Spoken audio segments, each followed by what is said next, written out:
আসসালামু আলাইকুম বন্ধুরা, আজ রেশমা কিচেনের রেসিপি নদীর ভোলা মাছ আলু উচ্ছে দিয়ে গায়ে গায়ে ঝাল বানাবো। মাছে লবণ হলুদ দিয়ে মাখিয়ে নেবো। মাছ ভাজবো, তাওয়া বসিয়ে দিয়েছি। তাওয়া গরম হয়ে গেছে, সরষার তেল দেবো মাছ ভাজার জন্য। মাছ দিলাম তেলের মধ্যে।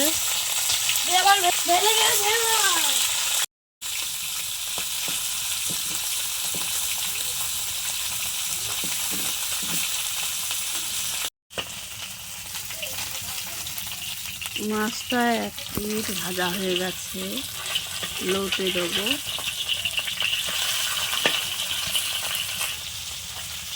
মাছটা ভাজা হয়ে গেছে, তুলে নিয়েছি। তরকারি বসাবো, কড়া বসিয়ে দিয়েছি। তেল দিলাম, পেঁয়াজ,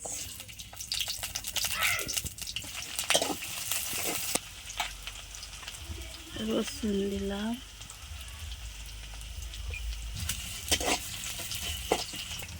আনাজ তুলে দিলাম,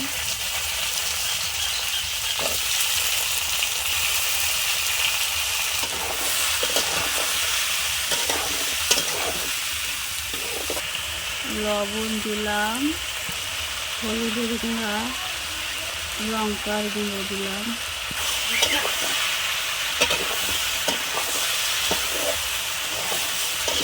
ভালো করে নাড়াচাড়া করে কষিয়ে নেব একটু।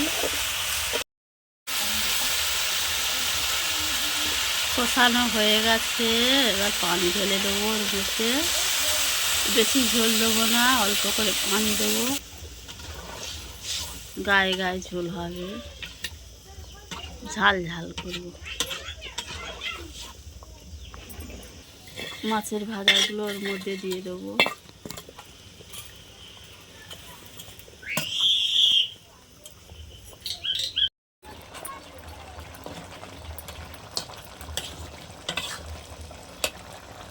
একটু বাকি আছে, একটু পরে নামাবো। ভোলা মাছ আলু উচ্ছের ঝাল হয়ে গেছে, নামিয়ে নেব। ওর মধ্যে ভাজা মশলার গুঁড়োটাও একটু ছড়িয়ে দিলাম, জিরে ধনে ভাজার গুঁড়ো। হয়ে গেছে, নামিয়ে নিয়েছি।